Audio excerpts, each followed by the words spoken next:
Ladies and gentlemen, welcome back to the Lounge Room. I am lucky enough to be joined by another longtime family friend. I've been lucky enough to have so many family friends here in the Lounge Room. Today, I'm joined from, where are you? Arlington, Virginia. Arlington, Virginia by Greg Dailey. Greg, welcome to the Lounge Room. Thanks for coming on. How are you?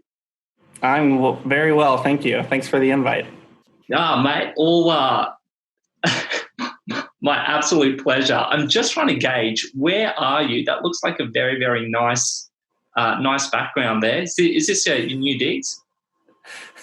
New digs, yeah. It's not that nice. Very simple. We're still kind of in the process of getting moved in, so very bare bones. Yeah. And what takes you to Arlington, Virginia? So in early February, I moved out here. I was hired on as the social media manager for the local ABC station here.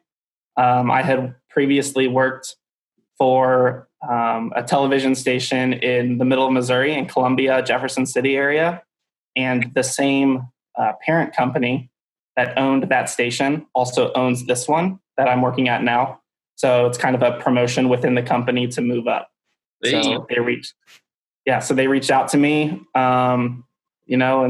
in the fall, I guess. And now I'm here. And after a couple weeks of, quote unquote normalcy, everything hit the fan. So here we are.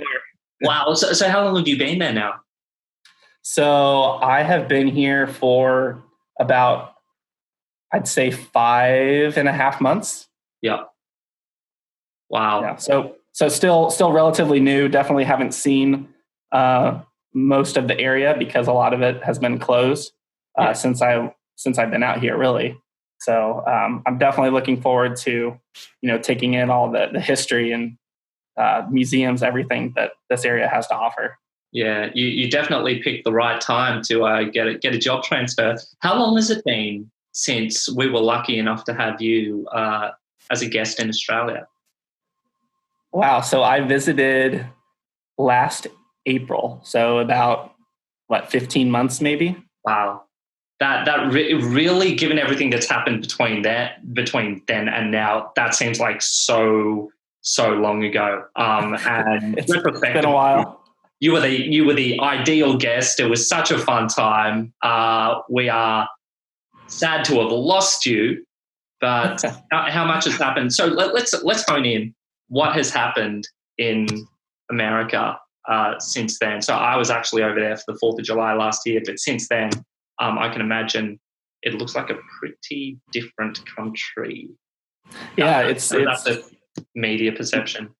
No, you're 100% correct. And I mean, I don't know what the the most recent civil unrest is globally.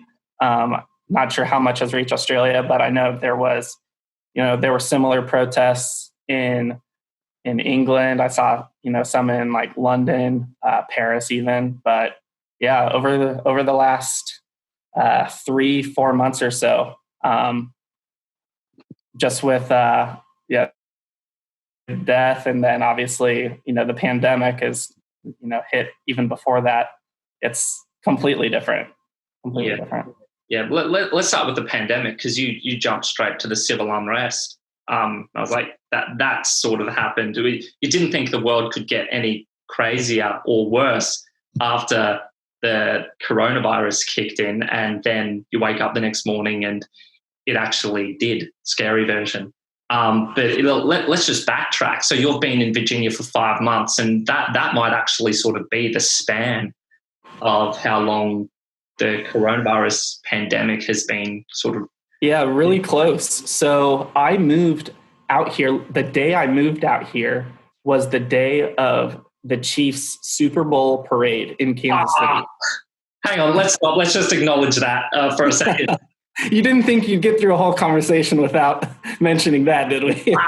Wow. So, okay, your turn. How good was that? We haven't had this discussion. That was incredible.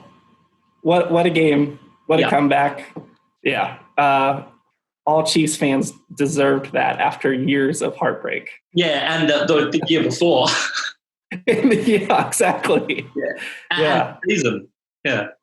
Right. Yes. Combine that with, the trials and tribulations of the Royals before 2015. It was overdue. Yeah. No, but yeah, so it was, I remember just hearing about a few cases in China around the time of the Super Bowl. And, if the Super Bowl is a week, 2 weeks, 3 weeks later, I mean, do we know if it even gets played, right? There was about 2 weeks, I think 2 or 3 weeks of just normalcy from moving out here. I think there was a Democratic. There were elections in end of February, early March. Can't remember, the date escapes me. But and then about after that point, once those elections started, the pandemic began. Crazy. Because I remember out here having some conversations with work colleagues about the China fiasco, and I think there was a ship that became relatively infamous as the virus grew and spread. But it seemed at that time that it was sort of an isolated incident confined to China, but there was a lot of talk of it spreading. And we're sitting there in our cozy little office, sort of oblivious to what was about to happen. Some people were speculating that, there's a danger this thing can spread and become a real global issue. And of course, the unknown, you don't really appreciate it until it actually hits you in the face. But weeks. Yeah, I can't even imagine what it was like for you all being, obviously much closer to China, and probably a lot more, back and forth commerce and, with China as opposed to the U.S. You're right next to it. Well, we seem to, have our own separate issues as a consequence of being so close to China. But coronavirus-wise, it really looks like globally you guys have kind of taken the brunt of it for reasons that I don't necessarily understand. But, it has really created an impact. It doesn't seem like there's a place that hasn't been enormously affected by it, even though our numbers are comparatively nothing compared to yours. The entire landscape has changed. Debt going through the roof. We're dealing with national debt numbers that that would cripple a country forever. Unemployment rates rising, just the work landscape, the social landscape, just every single aspect of life has been revolutionized and transformed. You used the word normalcy before. I think that's either been entirely thrown out the window, or we've just had to completely embrace this new concept of normalcy. The trickle down effect, just things that you never would have thought that it would affect. It's now in every job, every aspect of life. Someone in some fashion has been affected by it, no question. Yeah. And then straight after that, it did actually get crazier because the George Floyd happened. The Black Lives Matter movement sprung up, and that added an additional layer of complexity to the world we live in. So can I ask how in the Virginia where you are, has that been noticeable? So I'm obviously right across the river, right across the Potomac River from DC. So I can see the Washington Monument from my apartment. So really close, and there were protests for every night for about a week, the late May, early June area, and so some of those got on the verge of rioting. Definitely not all of them. There was one. I think the biggest day might have been a Saturday. Thousands of people were here. There were no reports of businesses being looted or anything. I think that was more an initial reaction to the protests. But I think another angle of that, I think what you saw is just frustration being built up. I mean, there's obviously the race part of it, but just the country as a whole is just so, they've been penned up because of this pandemic and just let loose. Yeah. And so that probably aided, the reaction that movement got. Yeah. No, that seems to make a lot of sense. And when you say, so you're across the Potomac River, straight across from DC, can you paint a bit of a picture? Like when you say protests, are we talking about a handful of people, or are we talking hordes? So there wasn't like one main group. Several different groups and organizations gathered, marched down streets, but they all kind of funneled to the area in front of the White House. So Lafayette Park, Lafayette Square area. There's a park before you get to the fences of the White House property, and that's all kind of where there's a few roads that lead in there. So it's a convenient place to meet, and so that's where most protests ended up. But it definitely wasn't. It wasn't like just one massive group just moving in and out of the city. So it wasn't like a single coordinated effort. It's just kind of a lot of parts knowing that there were going to be other groups in the area, and everyone knows that that's where they're going to end up. Yeah. Okay. And we have heard an awful lot about social unrest as a result of these protests. Was that something you observed? Burning, looting, rioting? Yeah. So from my standpoint, I didn't actually see any of it with my own eyes. We had reporter and camera crews that were in that area, and there were definitely a few nights where that did happen. There was one night we had a reporter on the ground within 100 feet of a large statue of a Confederate general that got pulled down. So, I mean, there's definitely some looting. I think that aspect of it is probably not as significant as it was in Minneapolis, where the actual George Floyd death happened. But there was definitely some here, but it was just a few nights, to be honest. Yeah, right. Okay. Well, we all know how crazy the world is at the moment. We all know the bad things that are going on. Let's talk about some of the funner things that are going on. So we both, I understand, if I remember correctly from your time here, we have mutual appreciation and love for all things sport. So we do. We are Donald Bradman. Donald Bradman, that's right. I think we converted you. I'm not sure.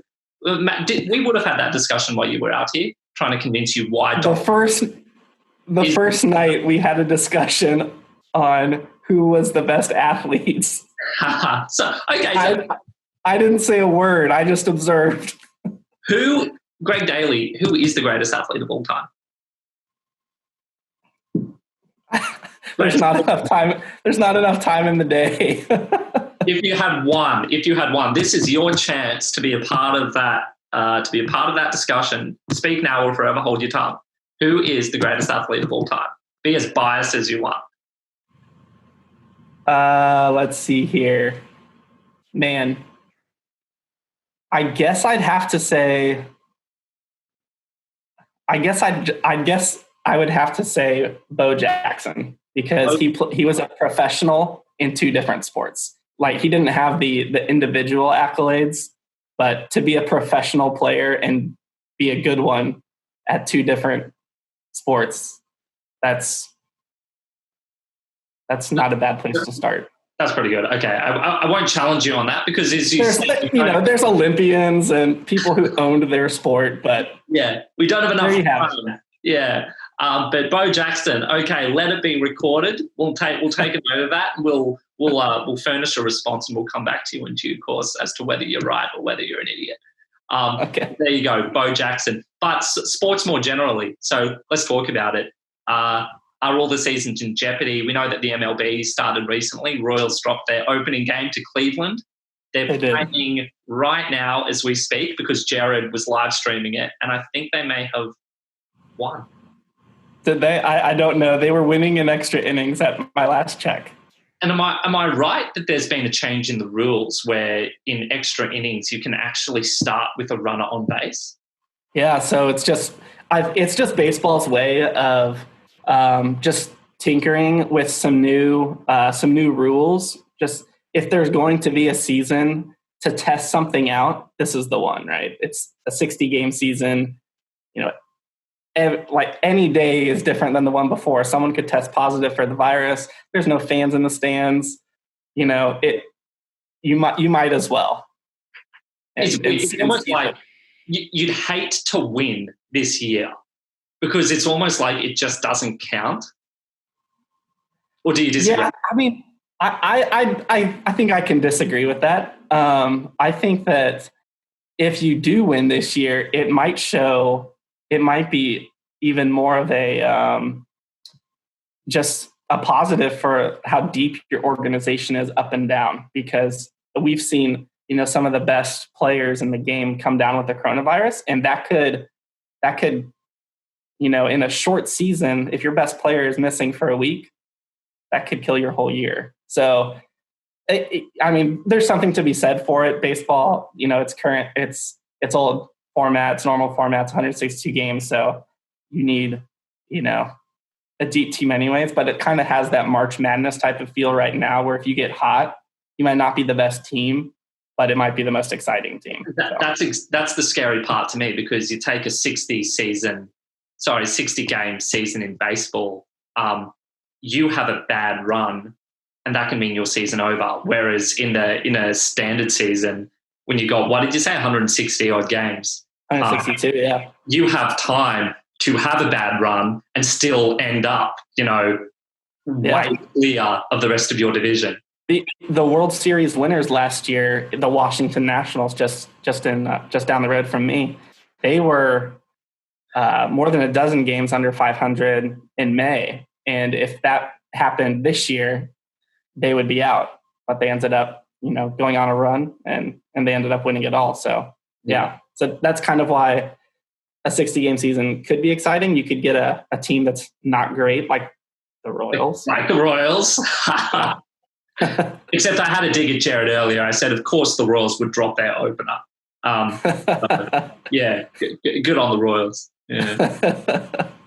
All right. Football. When I say football, NFL. American football. We'll talk about Aussie rules. Greatest game ever in a second. The Bombers. He remembers. That's terrific. I don't think they're actually having a great season, the Bombers. Okay, we'll talk about AFL first. So the funny thing is that the AFL season has actually started and stopped. Like there was a delay in kicking off the season. Nobody knew exactly what was going to happen. Melbourne's gone into a lockdown again. So it came through. There was the lockdown. Things started to ease. The season kicked off during it. Nobody in the stands. It's the strangest thing, watching everybody social distance from far, because they'll tackle each other and they'll run the game. The game will run its course, but afterwards everybody's doing these ones, and I'm like, yeah. Whatever. It's intriguing how American football is going to work out with that, because if you're allowing people to, to lean up, to tackle, to hit each other, pick each other up, the whole time, it's, I think football is going to be even more of a quarantined sport. I don't know if athletes will be able to go anywhere. You're seeing in basketball and soccer, they've moved all of the leagues, the men's and women's professional basketball associations, and then the MLS, the professional soccer league in the States. They've moved those to Orlando, and the teams are quarantining there. And they're basically playing like a tournament style format there, so they won't have to travel anywhere. But I don't know how you do that with football, because you have much bigger rosters, and just the nature of the sport. Yeah. So, but with AFL, Queensland has benefited enormously because there's been a second rise. So it's almost, I don't really know how to officially explain it, but it came around, things started to relax, and then it's coming around again. So everybody's going back into, who's going to go into lockdown again. Victoria, which is the birthplace and the home of the VFL, now the AFL, that's gone back into lockdown. So they're really, really strict, where all the AFL teams, I think, actually I'm not 100% sure if it's all of them, but they've all relocated to Queensland. No kidding. So that their seasons can continue, because if you were stuck in Victoria, you were stuck in Victoria, no exceptions. So you've heard... Are they going to allow fans in the stands in Queensland? I think they have, purely because I've seen friends posting pictures. It's not just the cardboard cutouts of... There was a stage where it was cardboard cutouts and empty stands, but audio, crowd audio. Mm-hmm. So you're watching the game, and because you can't really see the stands, it sounds kind of authentic. Apart from the fact that when a goal is scored, there isn't enough of a change that would normally result from a goal being scored. And so you're thinking, what's going on? And then it pans out and you go, there's nobody there. So it's weird. But then I think some codes, I'm not sure if it was all of them, but the rugby league, you remember rugby league?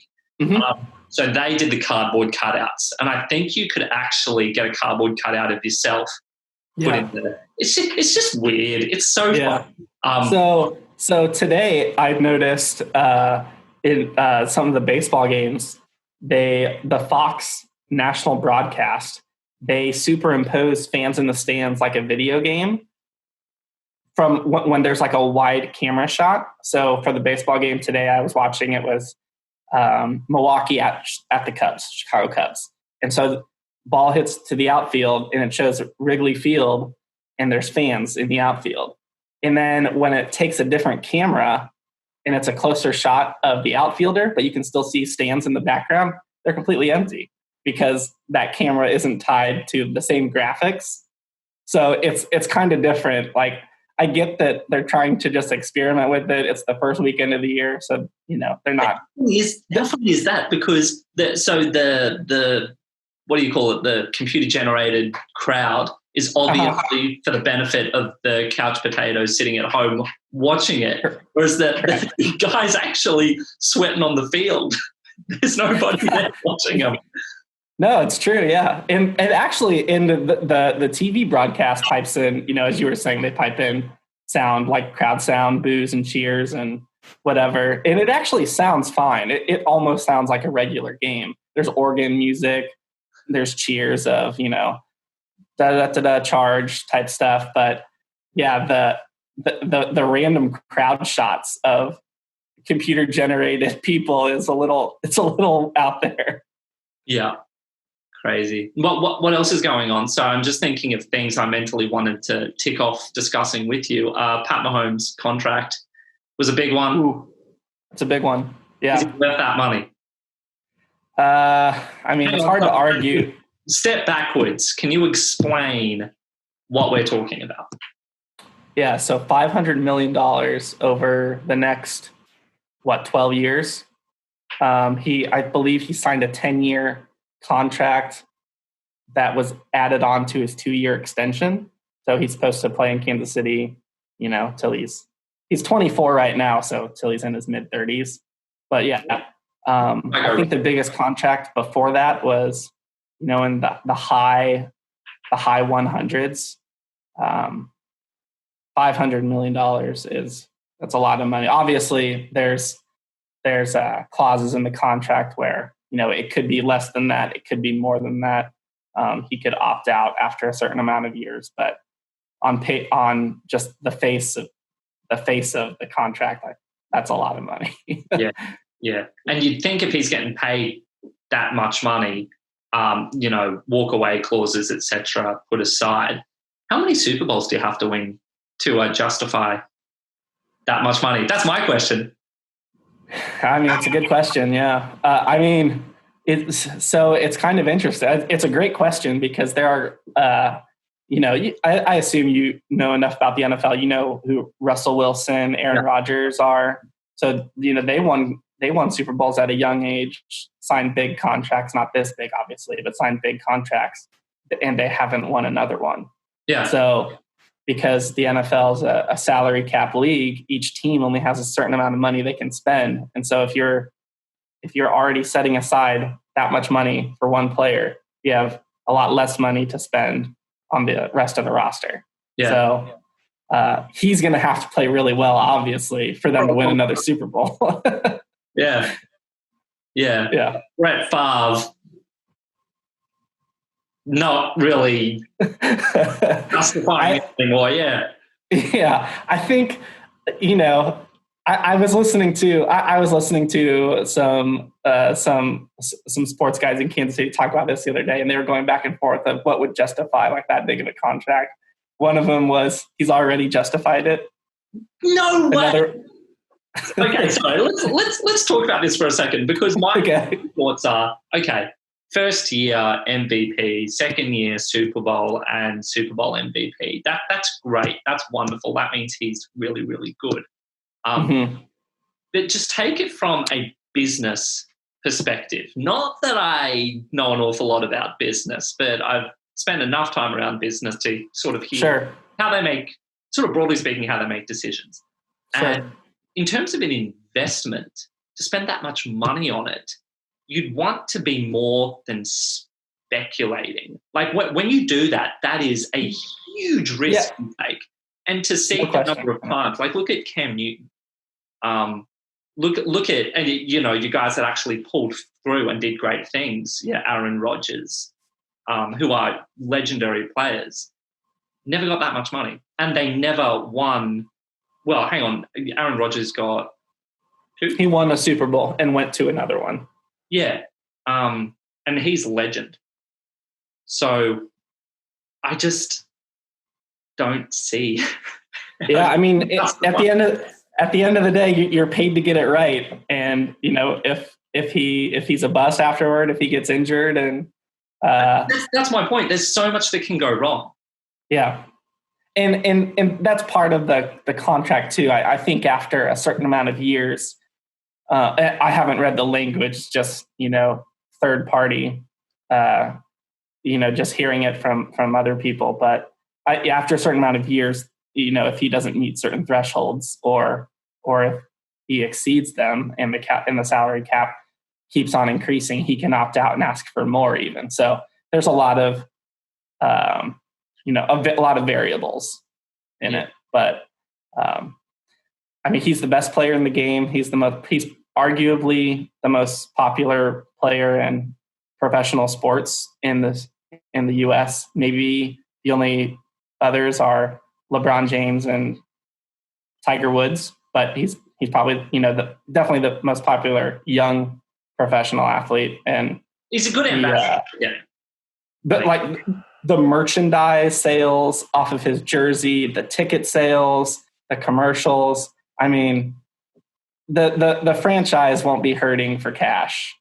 The team might be hurt on the field, but the organization as a whole, they're going to make money off it. Yeah. So, okay, you just made an interesting point.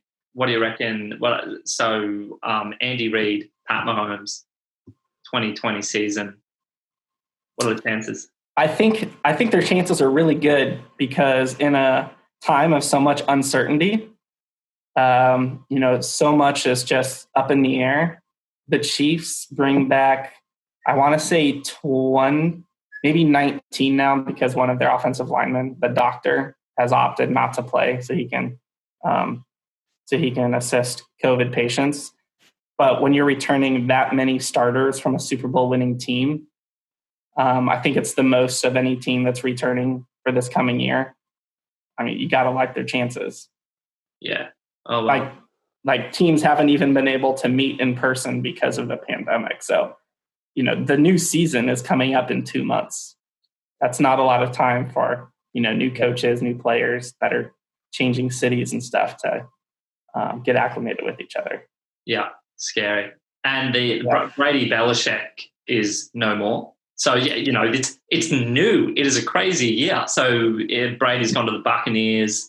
I heard that big tall guy with the last name of Gronkowski's come out and he's gone to the Buccaneers. How weird is that? That was a bit of a surprise. Yeah, I think it's just a marketing point. I think he's not washed up, but he's past his prime. Yeah. And he's got to break down sometime. Yeah. I think that team it's in a tough division. So I don't see them making much noise. There you go. So Reid Mahomes, it is long may they continue. May they actually start, but long may they continue after they start. So yeah, they're a perfect match for each other. I hope so. All right, let's talk about you, Greg. Sure. You're born in, am I right? Born in KC, Kansas City. Yep. Let's talk about you, your family, etc. So born in Kansas City. Take it from there. Born in Kansas City, Missouri. So from a big family, I'm 6th of 9. I am the 4th boy. I went to St. Vincent's Academy growing up in downtown Kansas City. Went there through 8th grade. Very small school. From 3rd through 8th grade, I was the only boy in my class. So after 8th grade, my parents looked at some options for high school for me, and St. Vincent's had a high school. It was small, up and as a starter. It had been going for a little bit, but before it had mainly been like a homeschool program with tutors. So they were kind of in the process of getting their own curriculum and things like that. And that had started a few years before, but my best friend, Charles Deister, who's now Father Deister, he had gone to an all boys boarding school in Michigan that was run by the society. And he had approached Father Novak, and Father Novak really tried to get my parents to look into that, going there for me. And that's where I ended up going there. After a year, the school moved from the parish in Michigan to an actual high school campus in the middle of Illinois, in Olivet, Illinois, just a really small town, and La Salette Academy. So I finished out high school there. So my sophomore through senior year. Let's see, after that, I went home. I took a year off to work. And then I started, actually, my brother right above me, Francis, he was in the middle of going to med school. So I decided I was going to try and do that as well. After one semester, I was no longer doing pre-med. I switched. Growing up, I had always been just a diehard sports fan. We grew up in the house without a TV for the most part. So my nights, weekends were spent basically with my ear glued to the radio. And I had always wanted to be a radio broadcaster for the Royals.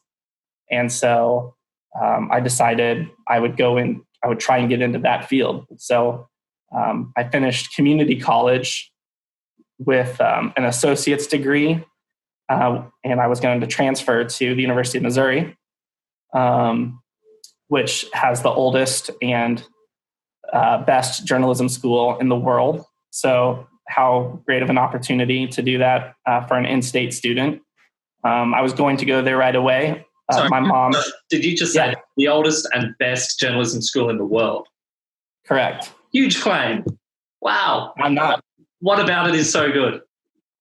It's just a renowned journalism school. They have this. If you talk to any Mizzou student, journalism student, they'll come off as pompous and arrogant, which this probably comes off as. But they have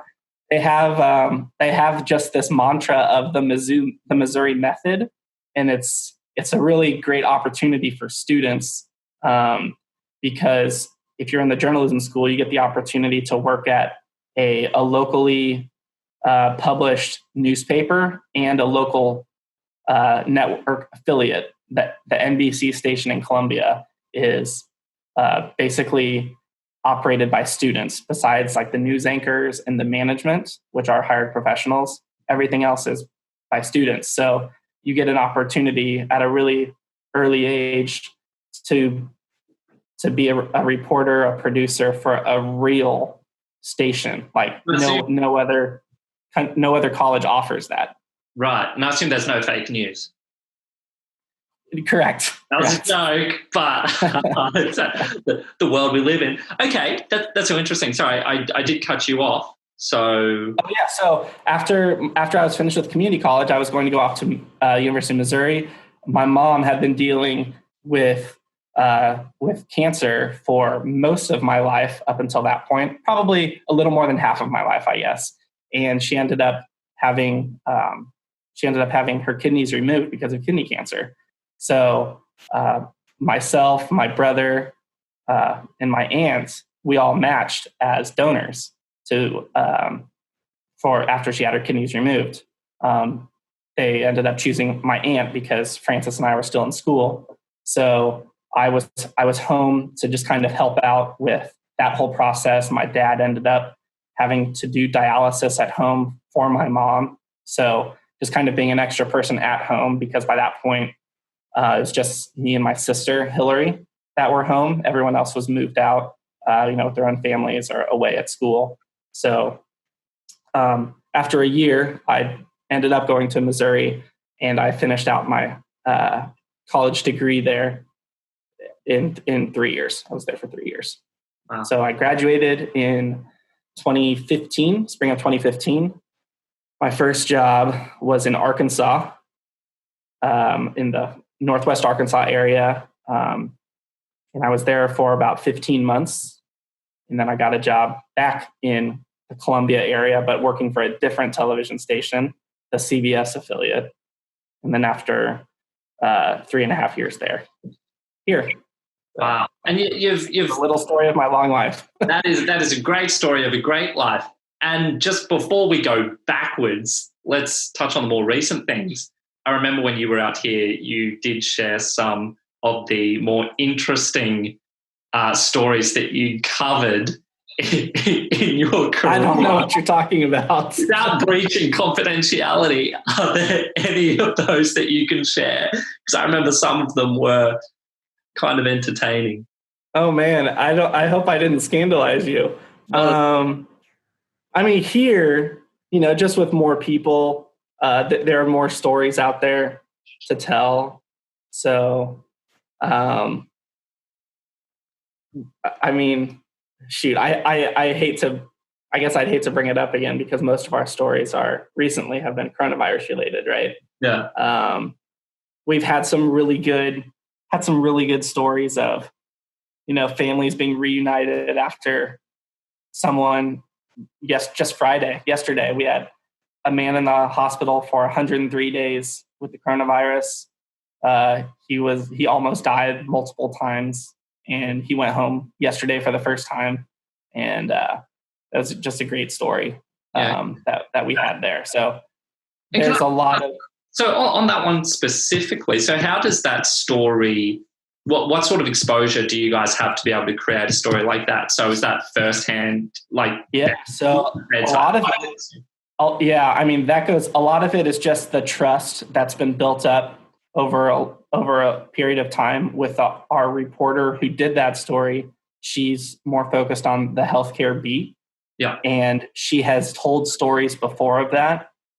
She had another really great reunion story around, it was about a month after the virus hit here. And so maybe the family saw that and wanted to tell their story. I don't know exactly how that process worked out, but we were the only station that they invited to tell that story. So a lot of it's just, trust built over time, and definitely a personal relationship. There's, checking in with someone every so often. It could be any number of things. Yeah. Right. Okay. There you go. Okay. Let's go back. So this is a Catholic podcast. What I'd be really interested to hear is you're also, another thing you and I have in common is we're both brought up in traditionally Catholic families. What I mean by that are families that embrace the traditional form of Catholicism. Can you tell me what it was like growing up in a family that embraced that? So do you remember what that was like? Yeah, I do. I mean, looking back on it, it was great. Strong words. No question about it. It was great. There was a time where I thought that we were the weird ones. I felt like we were always the ones that were kind of given like the side eye, just in the group of friends. Like we were the ones who we weren't normal, and I felt that. So there were definitely times where it was like, oh, the Daileys are here. Let's put on our best face, things like that. So, definitely felt that. But especially growing up with a big family, I mean, it's just the best. So many great stories, just things that mom and dad did for us, with a big family trips. Every year we took a family vacation. In the moment, they don't seem like a big deal, but looking back on it was, I wouldn't trade it for anything. Let's talk about that. Let's talk about that if you don't mind, because that is something.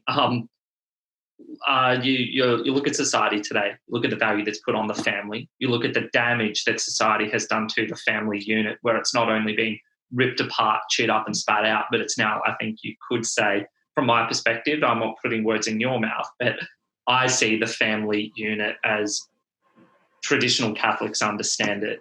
It's continually under attack and being eroded at its core. But putting that aside, when you come across people, so I was from a family of 7, which in more traditional Catholic circles is large, but it's not huge. I know of many larger families, which is kind of funny. But a lot of my friends, some of my best friends, 2 kids, 3 kids, only child, and they just can't understand what it would be like to have 7, 8, 9, 10, 11, 12, 13, 14, no, I kid. Maybe. But, those larger families, and some of them even, one-on-one, they go, gee, I really wish I had a larger family, because they look on and they see the great times that we've had because we've had large families. Wow. It's just interesting. It's something that I mean, especially too at our age, is just the conversations you can have. It's easier to have, a genuine, thoughtful discussion because people get you. You don't have to invite several people into a room to just have an open discussion about things. And, chances are if you do that, everyone's coming from different backgrounds and there really isn't something that kind of unifies you. Yeah. But in a big family, there's so many shared experiences that the topics are endless for lengthy conversations. Yeah. and resilience, and your best friends are literally at home, and they're the best types of best friends because they're the best friends that get you. As you've said, they know you, they understand you, and fingers crossed, they like you. It can go both ways because I've had it doesn't take a lot to understand. Which family member doesn't understand you? It depends what time and what day. I think I'm not going to answer that with a direct answer. You think I'm kidding? But I'm just messing. No, you're actually not. And that's the funny part. But you talk to a friend. I've had conversations where some of them sort of lament and go, "Gee, I wish I had a bigger family," and others go, "Gee, good luck with that." I don't talk to my parents. I don't talk to my siblings. Okay, hang on. All my friends are also extremely wonderful, and they've got wonderful families. But I have spoken to people where they aren't as lucky in the family department. They don't talk to their parents. They don't talk to their siblings. And so they see a big family and they go, "Gee, that's messed up. That's a problem waiting to happen." Whereas what they don't understand is it doesn't have to be that way. Like implicit in the traditional idea of a family is that you actually get along and you actually love each other. So I'm not lucky enough to have. I don't know your entire family. Which is sad. I think I know you relatively well. You spent a long time out here. Sure. Can you just take us through? Sure. Yeah. So I have. Right now, wow, I have 21 nieces and nephews. So because I'm 6 siblings, but then I was like, that can't be right. Yeah, no. So I have my older brother just got married, Francis, but besides that, I have 6 siblings now in total that are married. And, most of them have started families. And then I have another brother who is a priest, my brother Dan.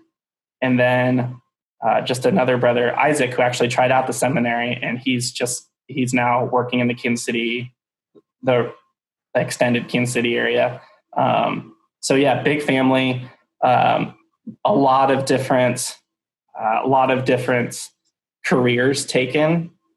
There's my oldest brother was a mechanical engineer. Sisters were an RN, a veterinary technician, and a dental hygienist assistant, and then and then Francis is a doctor. Dan is a priest. Obviously, I'm a journalist, and then another brother's an accountant, and then another brother works for a city public works department. So all kinds of backgrounds. We hit a lot of the spectrum. Isn't that funny? Because in a family, no two people are the same. Correct. Yeah. Yeah. So, it's a good thing. It certainly is. But growing up, how did you all? I mean, it's a dumb question. Of course, you all got along extremely well. But what was the dynamic between you and all the siblings? I mean, you obviously communicated a lot. Sure. So I'm in this stretch of 3 boys in a row: Dan, Francis, and myself. So I did a lot of things with them. I would tag along with a lot of just places, events they went to, but also just grew up trying to almost be like them, right? Because they're the older sibling. And then below me was my sister Hillary, and then Isaac and Jerome. So at the same time, I had them, Isaac and Jerome, kind of doing the same to me. So after Dan and Andy and Francis had all moved out, I got to be that older brother for them a little bit. So I got to learn from my older siblings, and then just kind of pass that along, I guess, to the younger ones. Yeah. And where did the love of sport come from? So, I mean, part of that is not having, growing up, we didn't have a TV in the house. So all of our entertainment was outside. And we're just, my dad played sports in high school. His siblings did as well. And they're good in high school. And some, I think, might have gone to small college or something for baseball. And then on my mom's side, a lot of my aunts and uncles were very big Kansas City sports fans. So there was a lot of that influence. And even though, St. Vincent's didn't have a school sanctioned athletic department, we would still participate in tournaments between society chapels for soccer, volleyball. I think one time we might have even had softball, but soccer was the big one. We would do tournaments in St. Mary's, Kansas City, and St. Louis every year. So, we really looked forward to those. Those were, everyone in the school looked forward to those. We loved traveling and going to those places. They were so much fun. But we also, the only other sport we played, I guess, was baseball. We played that in the summer. But we just love to play, and we're very competitive. I would say I'm one of the least competitive ones, but I'm still pretty competitive. And so, when you play something and you lose, you just keep playing it more and again. And when you keep losing to your older brothers, you've got to keep trying and getting back at them. So, we just kept playing and, listening to another thing too, that I don't know if my parents really realized this at the time, but they probably saw it eventually, was listening to the radio. The radio broadcaster tries to create a picture in the mind of the listener. They want to put them in the stadium. And so it really helped like my imagination. And I would go out and play by myself a baseball game or a football game, and I was there. Like, I was in the stadium. I was a member of the Chiefs or the Royals or the zoo, and I think that really, I probably looked like a pathetic, a pathetic homeschool child who was just out there playing by himself because he had no other friends to play with. But it was great, and it really helped me just kind of develop my just like my mind, my brain. I ended up being a pretty good writer in high school and college, and I think some of that, in a small way, goes back to just kind of developing the brain in that aspect. That's so interesting. I'll share a couple little secrets now that you've done that, just to make you feel better. I'll start with the point you raised in relation to radio broadcasting requiring more mental engagement than having the audio visual counterpart. One of the greatest ever sporting moments I've been a part of, I experienced was, I think it was Michael Phelps winning. It was Michael Phelps winning gold in, I can't remember what Beijing. Maybe it was Beijing. It was a big race where maybe he wasn't meant to, but he did, and we couldn't watch it for some reason. We were in the car, we were stuck in traffic, and I was so devastated because this was the race I wanted to see. I was a huge Michael Phelps fan, huge American sports fan, much to the confusion of a lot of my Australian friends, Australian cousins. When it comes to Olympics, I hoist my American citizenship right up there. I'm a diehard American sports fan. Sure. But this race, didn't see it. We were all in the car and we listened to it. And it was the most exciting thing because as you've said, the commentator has to convey all that emotion and depict it when you can't see it. And then some of them are really good at it. And this guy, just the excitement, the intensity of the voice, describing exactly what was happening so you can see it. Yeah. It was great. And he won. And that now is a unique memory in my mind. I don't remember specifically any of his other gold medals. Yeah, I probably do if I put enough effort into it. But that one they don't stick with you like that one did. That one sticks with me because I created it. I created the visual part anyway. Yeah. But going back even further, some of the happiest moments of my childhood were either when I was by myself or with my little brother, John, who now lives in America. So John and I were joined at the hip growing up, metaphorically, for those of you that may be concerned. We played outside. We did everything together. Cowboys and Indians.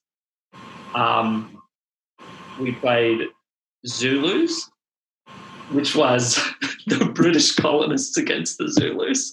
Talk about politically correct games. Or I think there were a few Lord of the Rings ones. But just being by yourself out on the veranda, being the fort, and I can tell you, I was there. I was the cowboy with the hordes of Indians out there, and you can see them. Or playing Lord of the Rings, and you're commandeering. You're in the castle, and there are just millions of orcs out there, and your mum calls you inside, and you snap back to reality, and you run in and have lunch, and it sounds sort of funny and petty, but I can still sit up here. And I go, that was so much fun. Why the heck did I grow up? And you still remember that because you lived it, as opposed to seeing something audio visual and it's just you forget about it the next day.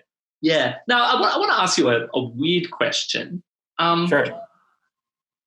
Do you reckon that had you having to engage your mind like that and be creative? I also think I'm creatively minded. Do you think that's had any impact, hindrance, or benefit for your Catholicism?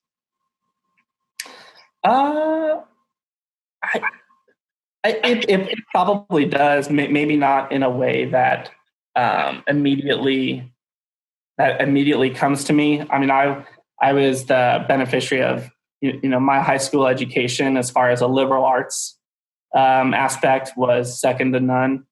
And that definitely helped with the writing, the reading, just that whole, just that whole area of my education. I'm sure it has helped. I'll give you a bit of context for the question, because why I ask, I guess, is there's this a lot of, I'd say, uneducated religious skeptics, of which there are many. There are also educated religious skeptics who may have genuine concerns and genuine questions, but there's a lot of people out there that just don't know what they're talking about. But one of the concerns is, God of the Gaps religion, it's a fairyland. So it's they'd equate what you and I did growing up to our continued observance of our Catholicism. You're in this make-believe land. Mm-hmm. Whereas I don't think that accusation holds any weight, because if you read authors like C.S. Lewis or G.K. Chesterton, these were highly intelligent people mm-hmm. who had extremely creative minds, and the creativity of their mind, what I've read, actually enhanced their Catholicism. And they said that the greatest thing about Catholicism is it's true. So there's the added benefit of, this fantastical, beautiful element to it. And that's why a lot of their storylines parallel, some kind of a Catholic perspective. Yeah. Lord of the Rings, Narnia, and the 1,000,001 short stories that all those different people wrote, the heroic narratives. But I think some of it too is just a lot of it's just the ability to independently, I guess, figure something out or look into something, to research something, to use like that part of your brain, whereas it seems like these days you're fed something and it's either in or out there, and there's no like comprehension or understanding. Could you say there's no creativity? Because with religion, the beautiful thing about religion is there's it's not as the common misconception would suggest. It's not diametrically opposed to science. There's a very rationalistic, lowercase r element to it, where it's very critical and scientific. But also there's the beauty, and there are things that you can't scientifically work through. The beauty of the sacraments, these abstract concepts that really require creativity of the mind to comprehend, because they're not tangible. It requires faith. But today's society, that's just sort of pushed away because that's not real. If you can't touch it, if it doesn't fall into the capital R rationalistic school of thought, then it's not worth giving any thought to. Which, the world today, I think is, do you think I'd be right in saying that it is no better off because of that way of thought? Because people don't encourage creativity. There's no beauty. And even in a very small level, you see that in just the variety of cinema. It seems people have run out of ideas. That's why there are so many remakes of I old. remember the last time I went to a movie and saw a good movie that was original. Yeah. So I think you see that. I think you see that in a lot of areas. Yeah. It's not saying that it doesn't exist, but it's definitely not. It's probably not as predominant as it should be. Yeah, but that you just made an interesting point. I think you see that in everything. So the music, the literature, the movies. History may judge, and there may be people that are standout that we just haven't heard of, or history hasn't judged them yet to be the Mozarts or the Beethovens or the heck. I was going to say Spielberg, but would I have to pull somebody out a bit heavier, like some big, huge person? But just across the board, it seems to be, gosh, we're running out of ideas. It's so uncreative now. Yeah, I'm fortunate to work in an industry where creativity is very much a part of our day to day. We have to think about because it's a news organization, but in its very at its essence, it's a television station, right? I work for the online product, but we have to be creative in how to tell a story because it's visual, and so there is still some of that, but it's certainly a challenge. Yeah, unreal. Okay, the next question for you, Greg Dailey. So you were brought up a Catholic. You had this unhinged creative mind that took you to unhinged. Sorry, I didn't mean to say that. This wonderfully creative mind that took you to all different places. So fast forward, you're still, at least when we last spoke, you still were, and I imagine you still are, a practicing Catholic. Correct. Why? Just hasn't occurred to you not to be, or in a world? Why are you still a Catholic? Yeah, that's a great question. That's deep. At the very core, if you're a Catholic, you believe that there's no salvation outside the church, right? It's the education I've been brought up with. It's the only, really, if you think about it, it's the only constant that I've had for, the last several years is saying the rosary, going to mass, going to confession. in a world of so much change, especially nowadays,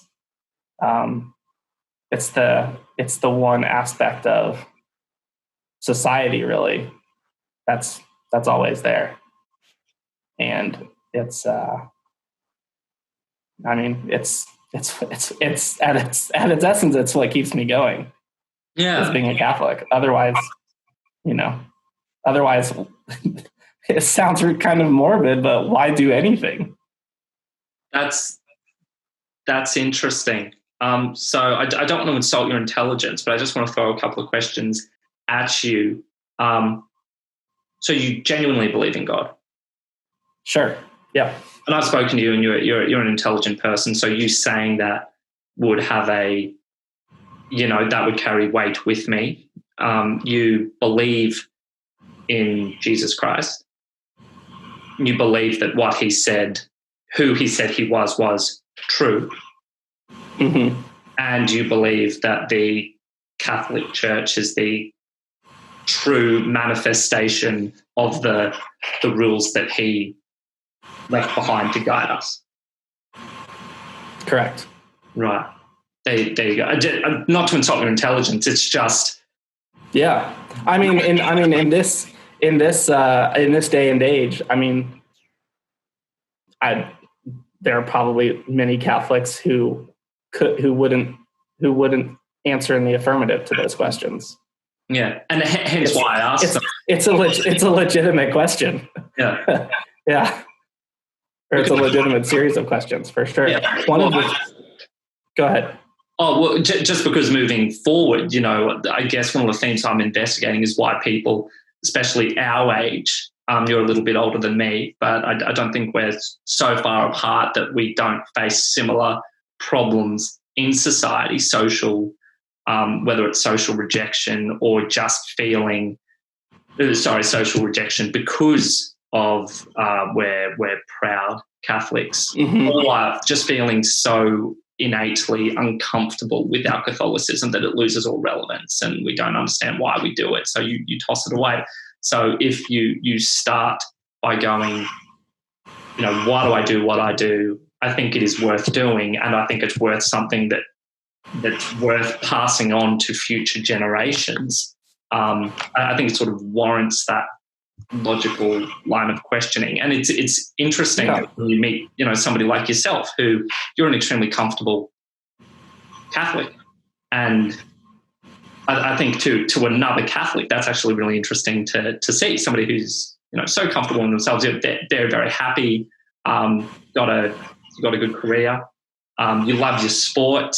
It's definitely not easy. With very few Catholics in this profession.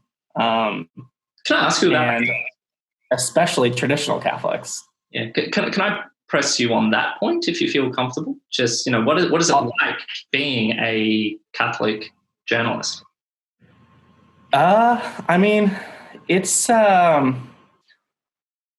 It's just something that I guess it's just every day is a new day. I try question as well if you don't want to answer it. No, I feel like the best thing that I can do in a newsroom setting is just this is going to sound so cliche, but just be like the best person that I can be.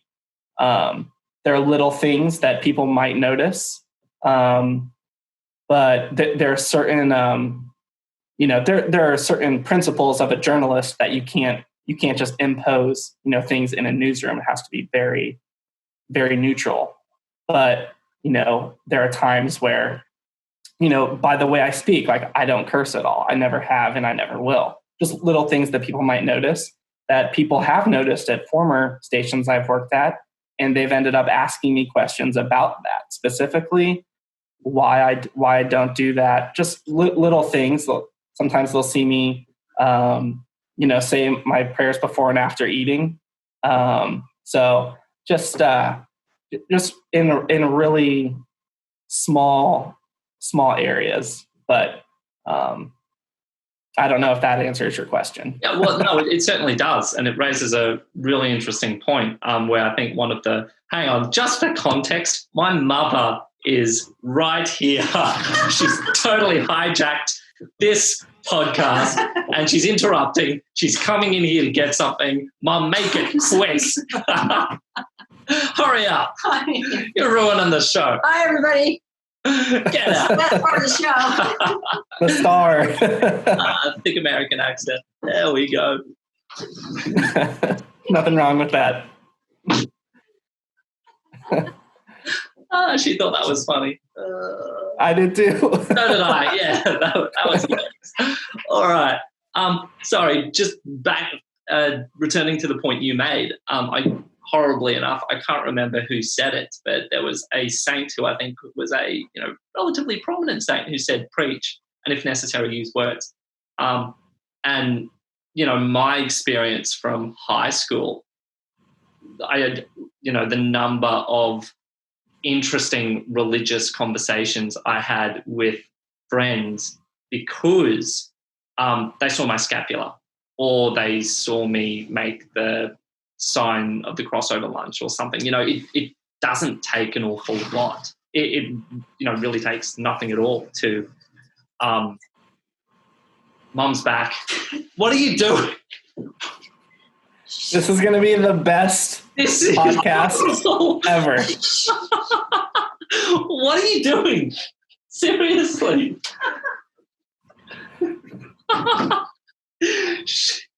Far out. I hope this makes the final cut. That better have been necessary. Or she's just, poking fun with me now. But anyway,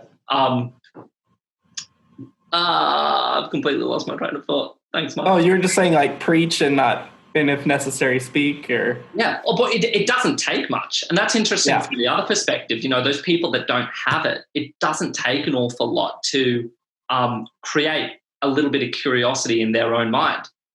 Because I think there's one of the reasons why I believe a lot of young Catholics fall away is they don't appreciate what they have. And yes, Catholicism is difficult. And yes, it imposes a way of life on you that is unique and hard in considering the world we live in. But equally and oppositely, you read C.S. Lewis, you read Chesterton, and you engage your creative mind. And it's beautiful. Like, I think there's actually a lot of the people that decided to become Catholic and remain Catholic and die Catholic were doing it out of an element of self-interest. It was attractive enough to them. They weren't masochists. Yeah, I think the outside perception, I've heard this from a few people. I won't generalize this as being the majority opinion, is that just being Catholic is a bunch of do-nots. It's a bunch of, it's just this negative, you can't do this, you can't do this. And there's so much more that that you're available to do. Yeah. Yeah. And that you understand why you're doing it. Yeah. The really basic metaphor that I was brought, it's in the New Testament. I think it's St. Paul talks about running the race. Mm-hmm. Is it St. Paul? It's embarrassing. Yeah. It's not St. Paul. I'm pretty sure it is St. Paul. But that metaphor, I'm a very passionate runner. And because I wasn't as talented and as fast as a lot of my friends who were very, very talented runners, I guess I started to love running longer. And what that turned into, I started to love trail running, which I found very metaphorical for life, ups and downs, twists and turns. You literally don't know what's around the corner. It's quite difficult, but it can take you to places and you can see things that are jaw-dropping, beautiful. Yeah. And you go, hang on, like the other day I took my little brother on a hike, just this place that not far away from here. We're really blessed to live in a really beautiful sort of forested mountainy area. And there's this trail, 5 minutes drive down the road. It's a heck of a hike to get to the top. But you get to the top and there's this view that is so jaw-droppingly beautiful. And it's in our backyard. And he said I've never seen this before. That was worth every little bit of pain that we went through to get up here. And just you've got to get up the hill to get there. You've got to hurt a little bit, but it's beautiful.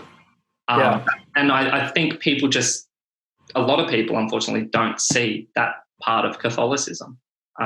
In a very, in some aspect of or just kind of going off that, there's almost an interesting parallel. One of the just the things that I have really liked doing, it's kind of a new habit that I've developed over the last few years is, and I hope it can continue after the pandemic, is I try to go overseas once a year.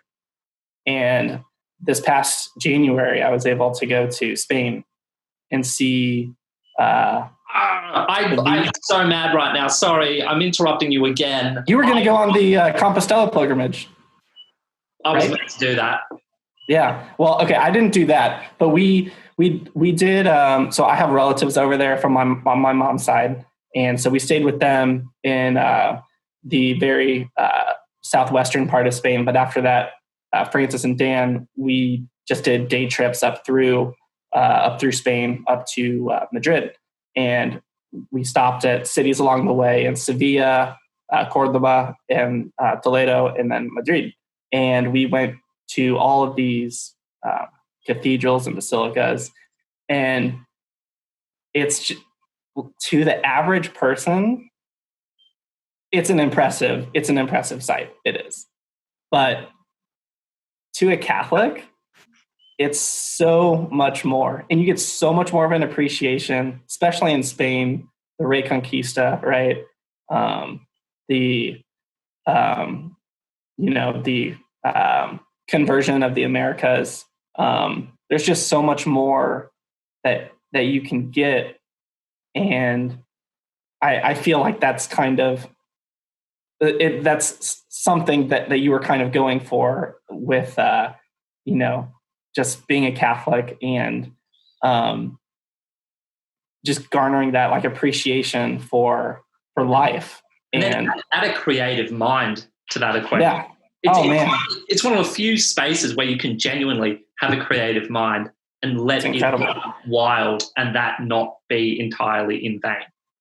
Mm-hmm. I love. Yeah. And that's one of the reasons why I really like to do this is because not only is it's just a step away from just day-to-day life here, but you are literally like submersed into that moment. It's a different language. I can't speak Spanish. I can understand it a little bit, but you know that you're still like, that's Catholic and you're Catholic. And that's what's so unique about being, to a much larger extent, a traditional Catholic, where the Latin Mass is, the language that, it unifies everyone from all parts of the world. And it's the same, it's the same saints. It's the same,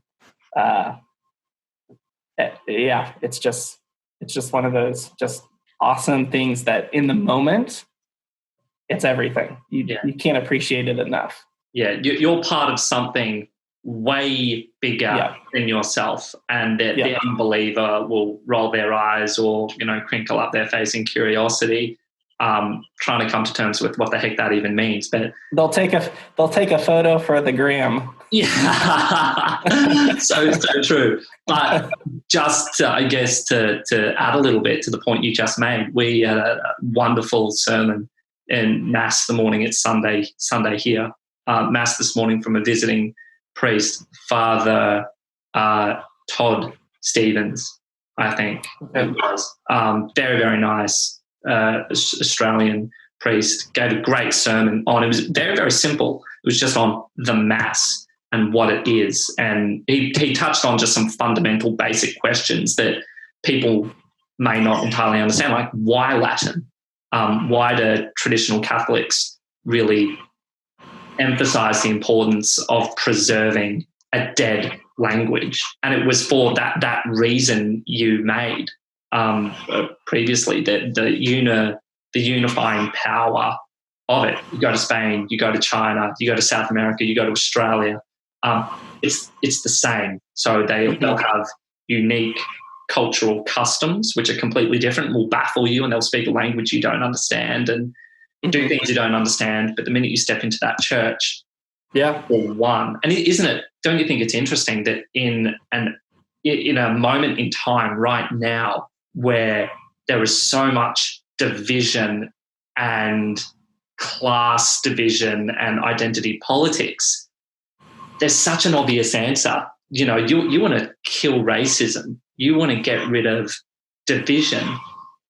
There's one place where, you know, no matter, you know, forget your gender, forget your creed, forget your color, you step into that church and everybody is equal. Everybody is equal. It's the one place where everybody is equal and there's a justifiable reason for everybody being equal that you can't arbitrarily throw off. Yeah. So I wonder if that's occurred to them. Probably not. Or maybe. I mean, unfortunately, there hasn't been a lot of, I guess, leadership to voice that kind of statement. Yeah. You wonder if the virus, a lot of local authorities, one of the first things to go was religious services, religious gathering. Yeah. You wonder if, there was a stronger religious leader that, maybe that gets, thought about a little harder, because it was one of the first to go and, didn't. It's very strange. And look, I don't want to go down this rabbit warren too far. Yeah. I wouldn't either, just because of where I'm at, but I'm just saying, like, that concept. Yeah. So I won't go down there at all. But another point just about the Mass that the wonderful priest made in the sermon this morning was that he said the closest thing you get to a time machine is the holy sacrifice of the Mass. And he said even that is inaccurate, because you're not actually going back in time. The sacrifice at Calvary and the Mass it transcends time. So it's all encompassing. And, to a non-believer, that sounds ridiculous and stupid. You'd say, do a little bit of legwork, engage the mind, read the underlying philosophy and theology and actually test it before you're so ready to throw that away.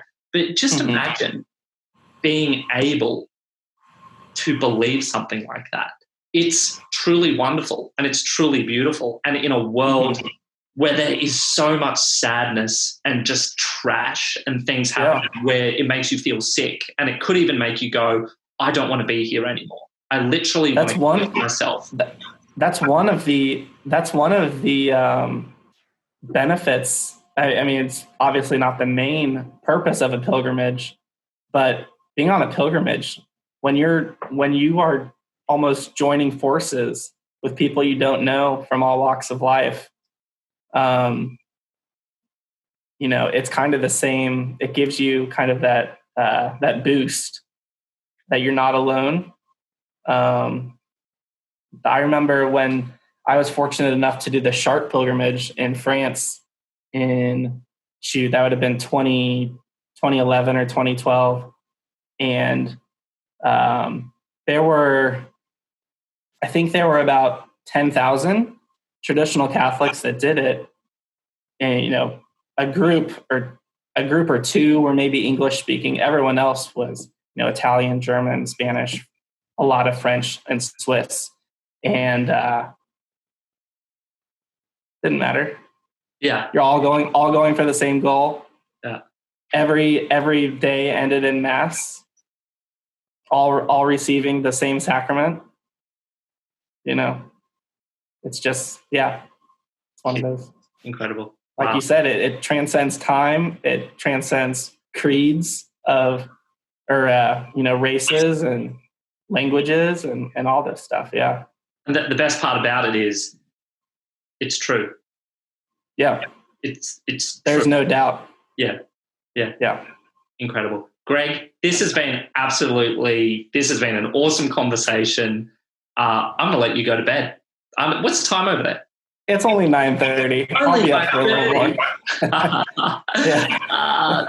This has been so good, but I will let you go to bed. Thank you so much for coming on the show, and can't wait to talk again. Really appreciate it. Alrighty, sounds good. Awesome.